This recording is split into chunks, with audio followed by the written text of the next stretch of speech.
المال والبنون زينة الحياة الدنيا، والباقيات الصالحات خير عند ربك ثوابا وخير أملا.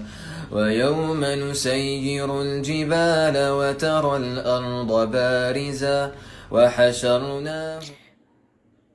ويلكم باك مرة تانية.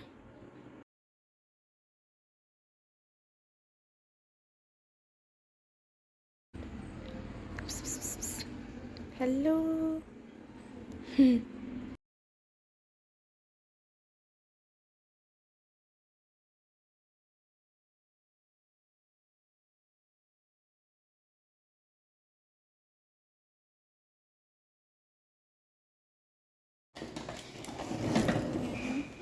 بس مش مشكلة.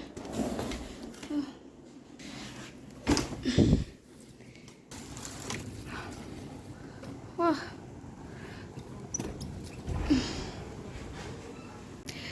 اساسا دلوقتي محدش في الأوضة. كنت مفكرة ان في واحدة زميلتي المفروض كانت تيجي وما جاتش. فالمهم انا تعبانة جدا، وجعانة جدا، حاجات كتير كده. بس المهم دي تاني سفرية. السفرية الأولى معملتش فيها أي حاجة علشان ما كنتش جايبة الحاجات اللي هظبط بها الأوضة بقى والحاجات دي. ف ان شاء الله يعني اظبط الأوضة واظبط الدولاب اكتر، عشان ما كنتش جايبة برضو هدوم كتير، ولا كنت جايبة طبخ بقى اللي هو الحاجات بتاعة الطبخ التموين، فجبتهم حرفيا الشنطة كانت ما علينا. ف انا نسيت اوريكم السرير بتاعي. استنوا، السرير بتاعي يبقى فوق هنا زي الفل. ف وده الدولاب بتاعي برضو هنا مزقور هنا. ده هنا المكتب قدام الشباك. ف هظبط الحاجة، هظبط الأوضة بقى، وبعد كده هنزل اجيب شوية حاجات، وبعد كده نظبط الأوضة وبس كده.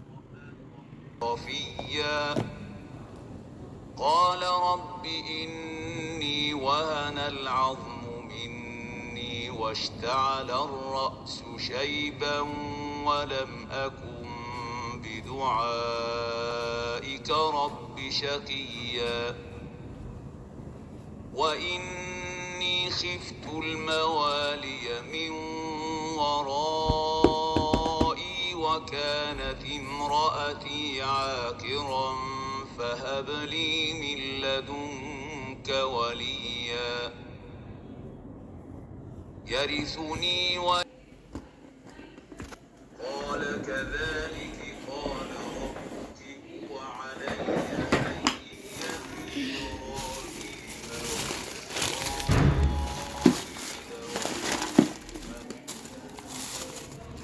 إذا تتلى عليهم آيات وقالوا اتخذ الرحمن ولدا لقد جئتم شيئا إدا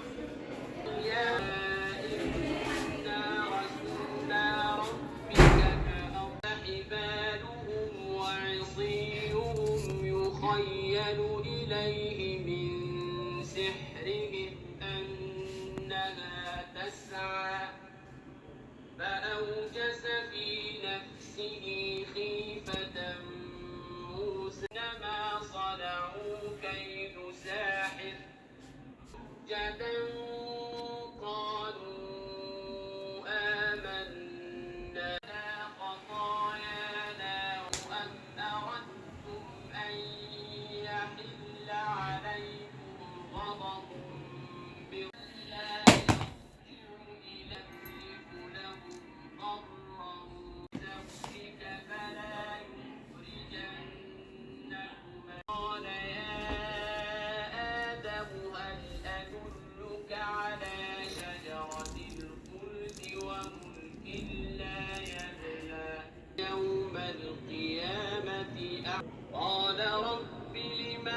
تغتنين وسبح بحمد ربك قبل طلوع الشمس وقبل غروبها على هدى من ربهم وأولئك.